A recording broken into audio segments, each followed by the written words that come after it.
अस्सलाम वालेकुम एवरीवन। जैसे कि मैं आपका मुंतज़िर BE कंप्यूटर सिस्टम इंजीनियरिंग का स्टूडेंट, और तो आज मैं आप एक नए टॉपिक के साथ इस वीडियो में हाज़िर हुआ हूँ, जो आपके लिए बहुत ही इम्पोर्टेंट है, जो फर्स्ट सेमेस्टर का एग्ज़ाम देने जा रहे हैं कंप्यूटर सिस्टम में इंजीनियरिंग में पढ़ते हैं। ठीक है, तो जो प्रॉब्लम था, पहले पास पेपर का मैंने प्रॉब्लम उठाया, बल्कि एक टॉपिक मैंने जो है ना ब्रीफली एक्सप्लेन कर लिया है। तो टॉपिक है नेटवर्क फ्लो सिस्टम, ठीक। और जो इसमें पास पेपर में क्वेश्चन आया हुआ था 2-4 के पास पेपर में, तो वो था कि अप्लाई किरचॉफ्स लॉज, ठीक है, to find the current I1 I2 I3। ठीक है, तो सबसे पहले कि किरचॉफ्स लॉ होते क्या हैं, ठीक है, और नेटवर्क फ्लो सिस्टम क्या है, ये सारी चीज़ें समझेंगे। ठीक है, तो किरचॉफ्स लॉज कौन से होते हैं? किरचॉफ्स लॉज में जो है ना, फर्स्ट में होता है किरचॉफ्स करंट लॉ। थोड़ा नजदीक ले। सबसे पहले तो किरचॉफ्स करंट लॉ वो क्या कहता है? किरचॉफ्स करंट लॉ कहता है sum of entering current at junction at node is equal to sum of leaving flow at the that this node. ठीक है, तो एक नोड है जिस पे क्या है, करंट एंटर भी हो रहा है और करंट क्या है, लीव भी हो रहा है। जो एंटरिंग फ्लो है उसका सम लीविंग फ्लो के बराबर होगा, वो क्या है, किरचॉफ्स करंट लॉ कहता है। ठीक है, किसी भी मतलब नोड में। उसके बाद किरचॉफ्स वोल्टेज लॉ कहता है कि किसी सर्किट में सम ऑफ जो वोल्टेज ड्रॉप है इन अ लूप, जो वो बराबर होगी बैटरी वोल्टेज इसके। तो ये क्या है, किरचॉफ्स वोल्टेज लॉ है। ठीक है, तो जो हमारा अभी प्रॉब्लम जो है ना, नेटवर्क फ्लो सिस्टम, जो हम KCL KVL law and Gauss elimination method को यूज़ करके सॉल्व करने जा रहे हैं। तो हमारे पास एक सर्किट है भाई, देखो पहले इसको समझो। ये सर्किट है जिसमें क्या है, 3 रजिस्टर्स लगे हुए हैं। रजिस्टर क्या होता है? जो करंट में इसके रजिस्टेंस पैदा करे। ठीक है, तो करंट में रेजिस्टेंस पैदा करने का मतलब है जैसे कि बल्ब हो गया, पंखा हो गया, जो भी हमारे इलेक्ट्रिक जो है ना, वो फैंस वगैरह या बल्ब, ये क्या है, रजिस्टर्स होते हैं। ठीक है, तो ये क्या है, लेट सपोज जो रजिस्टर्स हैं, ठीक है, जिसकी पहले रजिस्टर की वैल्यू है 6 ओम, दूसरे की 4 ओम, थर्ड की है 2 ओम।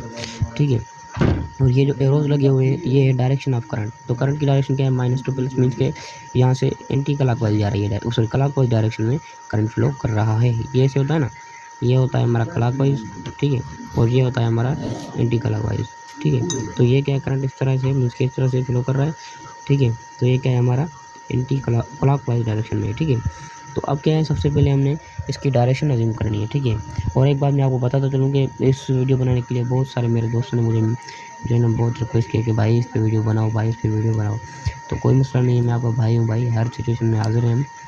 तो ठीक है ना, तो किसी भाई ने बोला था मुझे, कईयों ने बोला है कि यार इस टॉपिक पे लाजमी वीडियो बनाना और ये पास पेपर क्वेश्चन भी ज़रूर हल करना, तो वो मैं सॉल्व करने जा रहा हूँ। ठीक है, तो पहले तो आपको समझना होगा कि जो है ना, ये जंक्शंस हैं, मीन्स नोड्स, वेयर जो है ना लाइन्स क्या है, इंटरसेक्ट कर रही है। ये क्या होते हैं, जंक्शन होते हैं, जिसको हम नोड्स भी कहते हैं। जैसे कि हमने ये B नोड, ये C नोड, ये D, ये E और ये F। ठीक है, तो A, F और E, क्या बोल रहा हूँ मैं, A, F एंड E, ये तीनों जो है ना नोड्स, वो आ रहे हैं eight the left side of the junction, left junction points. ठीक है, तो ठीक है, तो ये लेफ्ट साइड पे जंक्शन से वो कौन कौन से पॉइंट्स है, AFE पॉइंट्स। ठीक है, तो क्या करेंगे, सबसे पहले डायरेक्शन अज्यूम करेंगे। ठीक है, अज्यूम करंट डायरेक्शंस, वही अज्यूम जो I1 है हमारा क्या है, टॉप ब्रांच है। उसके बाद I2 जो है हमारा, ये रहा I2, ये हमारा मिडल ब्रांच पे, और I3 क्या है, लोअर या बॉटम ब्रांच पे। ठीक है, तो ये लिखा हुआ है।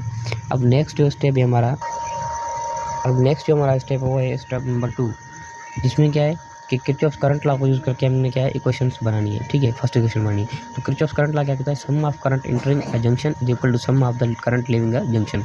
तो एट द लेफ्ट जंक्शन, जो लेफ्ट जंक्शन है उसमें करंट क्या है बेटा, I1 है जो लीव कर रहा है, और I2 और I3 क्या हो रहे हैं, इंटर हो रहे हैं। वो कैसे, वो मैं आपको बताता हूँ यहाँ सर्किट में। तो यहाँ देखें, ये जो I3 है, देखें वो लेफ्ट जंक्शन है जो ना A पॉइंट्स, उसमें क्या है, इंटर हो रहा है, और I2 क्या है, वो भी लेफ्ट साइड वाले जंक्शन पे क्या हो रहा है, इंटर हो रहा है। ठीक है, और जो I3 है हमारा, वो क्या है, ये रहा I3, सॉरी I1, वो क्या हो रहा है, लीव हो रहा है जो है ना सर्किट के लेफ्ट जंक्शन से। ठीक है, away from the left junction. तो वही पॉइंट के जैसे किरचॉफ करंट लॉ को हम यूज़ कर रहे थे कि sum of entering flow is equal to sum of leaving flow of current at a junction. ठीक है, तो लेफ्ट जंक्शन में क्या है, I3 और I2 इंटर हो रहा है, तो I3 plus I2 is equal to leaving flow of current क्या है, I1 है। तो ये हमारी एक इक्वेशन बन गई using Kirchhoff current law. Okay, तो ये एक्सप्लेनेशन मैंने आपको बता दी। तो ये फर्स्ट इक्वेशन हमें ऐसे मिली किरचॉफ करंट लॉ को यूज़ करते हुए। नंबर 3 स्टेप है किरचॉफ वोल्टेज लॉ फिर अप्लाई करेंगे करंट के बाद। तो वो क्या कहते हैं, पहले पता होना चाहिए हमें, sum of voltage drop in a loop is equal to the battery voltage.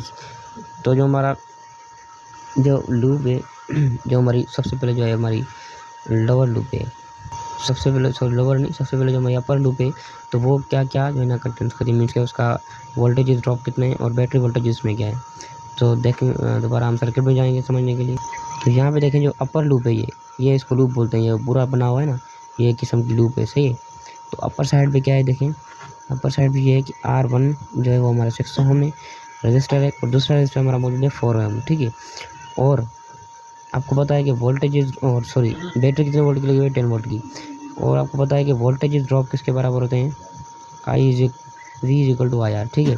तो करंट यहाँ पे क्या है I1 है और ओम रजिस्टर क्या है 6 ओम। तो वोल्टेज ड्रॉप यहाँ पे क्या होंगे इस लाइन पे, वो होंगे हमारे 6I1, ठीक है। और जो हमारी ये सेकंड जो है ये हमारी लाइन है, इसके लिए सेकंड रजिस्टर पे क्या होगा कि वोल्टेज ड्रॉप क्या होंगे 4 ओम, ठीक है। और करंट क्या है I2, तो voltage drop is equal to 4I, okay.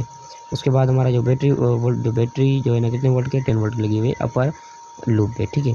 तो अपर लूप हमारा क्लियर हो गया, ठीक है। तो ये लूप जो है अपर लूप क्या कंटेंट करिए, 6 ohm resistor, 4 ohm resistor, 10 volt battery. तो voltage drop across the circuit क्या होता है, V/IR बताया था मैंने आपको वहाँ भी एक्सप्लेनेशन में, यहाँ भी लिखा हुआ है। सो अक्रॉस 6 ओम, तो 6 ओम के अक्रॉस जो हमारा वोल्टेज ड्रॉप है कितने हैं, 6I है। और अक्रॉस 4 ओम जो हमारा है वो कितने वोल्टेज ड्रॉप है, 4I2। ये कैसे मिल रहा है मैंने आपको बता दिया है। उसके बाद ये बैटरी जो हमारी 10 वोल्ट की लगी हुई है अपर लूप है, ठीक है। उसके बाद तो इन जो है ना सिचुएशन के हिसाब से जो हमारी इक्वेशन बनी, using Kirchhoff's voltage law at the upper loop of the circuit which is 6I1 plus 4I2 is equal to 10 volt, which is equation 2. Now our next step is to find the equation third by using Kirchhoff's voltage law at the circuit in lower loop, loop 2 और lower loop, ठीक है। तो loop contain 4 ohm resistor, 2 ohm resistor and 10 volt battery. तो ये किसे में पता चला, मैं दोबारा सर्किट में जाना होगा तो वहाँ से पता चलेगा। तो यहाँ से हमें पता चलेगा ये क्या है, लोअर लूप है, ठीक है। तो लोअर लूप में देखिए क्या हो रहा है, तो ये लोअर लूप में ये दोनों आ जाएंगे, ये और ये वोल्टेज ड्रॉप, ठीक है। तो ये लूप बन गई। तो लोअर लूप में क्या हो रहा है कि जो है हमारा एक है हमारा 4 ओम रजिस्टर और दूसरा है 2 ओम रजिस्टर, ठीक है। तो इसमें वोल्टेज ड्रॉप कितने होंगे, वोल्टेज ड्रॉप किसे पता चलेंगे, IR से, सही है। इसमें R2 है और I2 है, I2 इंटू रजिस्टर कितना है 4, तो 4I2 वोल्टेज ड्रॉप होगा इसमें। और इसमें क्या है I3 करंट है और रजिस्टर क्या है 2 ओम। तो वोल्टेज ड्रॉप इसमें क्या होंगे 2I3, ठीक है। तो voltage drop across lower loop जो बता दिया मैंने आपको 4I2 एंड 2I3, ठीक है। इसका सम जो बराबर होगा कितने के, इसका sum is equal to battery की जो वोल्टेज है 20 वोल्ट, ठीक है, according to Kirchhoff's voltage law, ठीक है। तो हमारा लोअर लूप की जो क्वेश्चन बनेगी वो बनेगी सम ऑफ, ठीक है। तो ये थी एक्सप्लेनेशन, अभी जाते हैं प्रॉब्लम की तरफ, ठीक है। तो ये जो लोअर लूप में उसमें क्या क्या है, 4 ओम रजिस्टर है, 2 ओम रजिस्टर और 10 वोल्ट बैटरी, ठीक है। और जो करंट्स हैं वो कौन कौन से, I2 और I3, ठीक है। तो वोल्टेज ड्रॉप कैसे मिलते हैं, I इंटू R। तो 4 ओम के जो अक्रॉस वोल्टेज ड्रॉप है वो है 4I2 और 2 ओम के जो अक्रॉस वोल्टेज ड्रॉप है वो है 2I3। तो बैटरी वोल्ट हो गए 10। सो 4I2 जैसे कि जो वोल्टेज लॉ ने बोला है कि sum of voltage drop across the circuit or loop is equal to the voltage battery volt. तो 4I2 plus 2I3 voltage drop है, ठीक है। और वो बराबर होंगे कितने के, 20 के जो बैटरी वोल्ट, ठीक है। तो नाउ क्वेश्चन जो क्वेश्चन बनी, फर्स्ट इक्वेशन में जो मिली थी I1 minus I2 minus I3, कहाँ से ये मिली दिखाता हूँ आपको। और ये वाली I2 plus I3 equal to I1 जो करंट लॉ को किर्चॉफ्स करंट लॉ यूज़ करते हुए हमने बनाई थी, ठीक है। तो हमने यहाँ जस्ट वहाँ उधर क्या किया है, तो I2 और I3 को वहाँ लग गया, वो माइनस के हो गए, ठीक है। वो ये रहे I2 और माइनस I2 और I3 को मैं बराबर के साइड लेके आया, प्लस के दिया माइनस के हो गए, ठीक है। I1 को जो है ना वहीं रखा था। उसके बाद सेकंड इक्वेशन जो मिली हमें वो यहाँ से मिली, किर्चॉफ्स वोल्टेज लॉ को जब हमने अप्लाई किया था अपर लूप पे, ठीक है। तो ये रही 6I1 plus 4I2 is equal to 10, वो रही 6I1 4I2 प्लस 0I3। इसलिए लगाया कि जो है ना ये वेरिएबल 3 है, तो यहाँ पे थर्ड वेरिएबल लगाना लाजमी है कि हम सिस्टम ऑफ लीनियर इक्वेशन बनाने जा रहे हैं, क्योंकि हम अभी इसके आगे जो ना गॉस एलिमिनेशन मेथड यूज़ करेंगे। तो ये हमारी इक्वेशन बन गई। और ये इक्वेशन हमें कहाँ से मिली, वो यहाँ से 4I2 2I3 इक्वल 20। तो I1 मौजूद नहीं है तो उसके आगे 0 का कोएफिशिएंट लगा के हम लिख देंगे, because we have to maintain the equations for solving the system of linear equation. तो यहाँ पे सिस्टम ऑफ लीनियर इक्वेशन बन गया पूरा, ठीक है। अब यूज़ करेंगे हम गॉस एलिमिनेशन मेथड, ठीक है। गॉस एलिमिनेशन मेथड क्या करता है, ठीक है। तो लीनियर इक्वेशन को जो है ना सिस्टम ऑफ लीनियर इक्वेशन को आपको क्या करना है, Ax इक्वल टू बी की फॉर्म में, मीन्स मैट्रिक्स फॉर्म में लिखना है।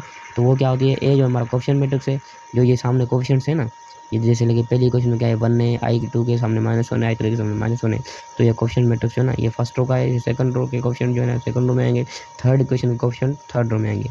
तो ये ऐसे लिख दिया मैंने। और जो वेरिएबल मैट्रिक्स है एक्स जो है वेरिएबल मैट्रिक्स है और वेरिएबल क्या है इसमें i1 i2 i3, तो वो कॉलम में लिख दिए। उसके बाद है third one is constant matrix, ठीक है, जो है हमारा बी जिसको बोलते हैं वो 0 10 20 लिख दिया यहाँ पे। अब क्या है स्टेप 2 है कि फॉर्म ए बी आगमेंटेड बनाना है। आगमेंटेड मैट्रिक्स, आगमेंटेड मैट्रिक्स कैसे बनता है, ए बी से निशान से पता चल रहा है, जो ए और बी को कंबाइन कर लेंगे। ए हमारा क्वेश्चन मैट्रिक्स लिख दिया और ये थोड़ा सेपरेशन के लिए मैंने किया, नहीं करते तो कुछ नहीं है, हो जाता है वैसे भी। तो 0 10 20 जो है ना बी जो कॉलम हमने लिख दिया यहाँ पे, बी मैट्रिक्स वाला कॉलम बी। अब कांस्टेंट मैट्रिक्स और कॉलम मैट्रिक्स यहाँ पे हमने लिख दिया। अब नेक्स्ट स्टेप जो होगा हमारा वो ए बी को इक्वल में कन्वर्ट करना होगा। अब यहाँ पे देखें स्टेप थर्ड पे ट्रांसफॉर्म किया है बी को इक्वल फॉर्म में। कैसे, ये जो होती है आपको पता है कि एलिमेंट्री रो ऑपरेशन यूज़ करके हम जो है ना रैंक भी फाइंड करते हैं, इक्वल फॉर्म में भी कन्वर्ट करते हैं मैट्रिक्स को। तो यहाँ पे मैंने जो है ना एलिमेंट्री रो ऑपरेशन यूज़ करके जो हमने इक्वल फॉर्म में मैट्रिक्स कन्वर्ट कर लिया है। इक्वल फॉर्म में कैसे हमें किसी पता चला, इक्वल फॉर्म में कन्वर्ट करने के लिए जो ये पाइवट एलिमेंट है पहला उसके नीचे 0 आल 0 और पाइवट सेकंड रो का है जो ये इसके आल 0 नीचे होंगे, जी नीचे सब 0, तो वो इक्वल फॉर्म होगी। देखिए यहाँ पे पाइवट सब 0 नीचे, ये पाइवट सेकंड रो का सब नीचे 0, तो इक्वल फॉर्म बन गई। उसके बाद स्टेप नंबर 4, तो ए बी को जो है ना दोबारा फिर ए एक्स इक्वल बी फॉर्म लिखना है, मीन्स ए बी को तोड़ लेना है जैसे पहले लिखा हुआ था मैट्रिक्स फॉर्म में। तो कोएफिशिएंट मैट्रिक्स ये वेरिएबल मैट्रिक्स और ये सेम जो बचा यहाँ पे 0 10 160, ठीक है।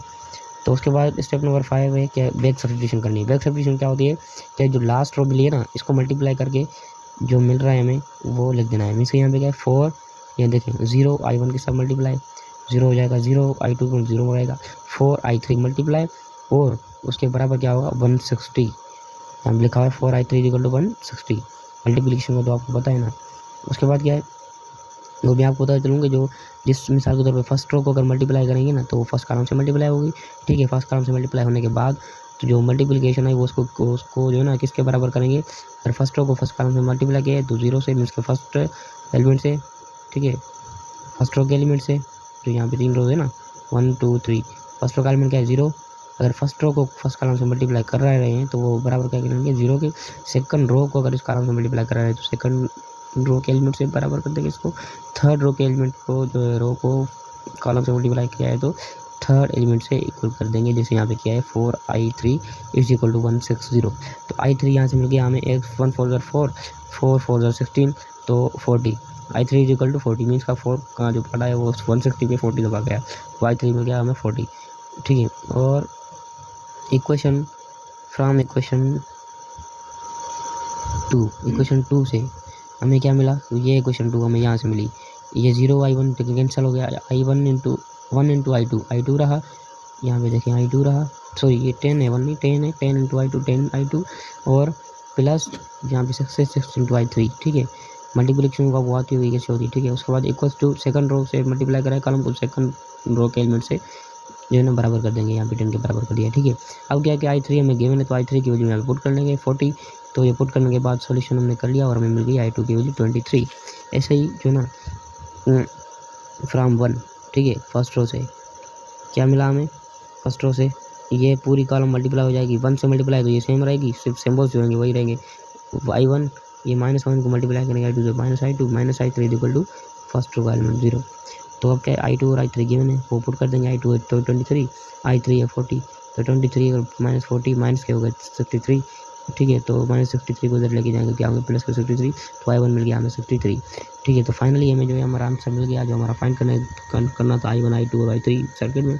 तो फर्स्ट करंट जो है i1 है जो हमारा वो है 63 और i2 जो है हमारा सर्किट में वो है 23 वो एम्पेयर और i3 जो है हमारा 40 एम्पेयर, ठीक है। आंसर अल्हम्दुलिल्लाह मैंने लिख दिया है, क्योंकि इसी को बनाने में मुझे जो ना बहुत टाइम लग गया है, 2 दिन तो लगे मुझे इसको थोड़ा समझने के लिए जस्ट, और मुझे टाइम नहीं था वीडियो अपलोड करने का, लेकिन जो है ना किसी ने बोला था, बहुत भाइयों ने बोला है कि यार इसको ऊपर वीडियो अपलोड करो, मैंने कर दी, तो कोई नहीं हो जाता है।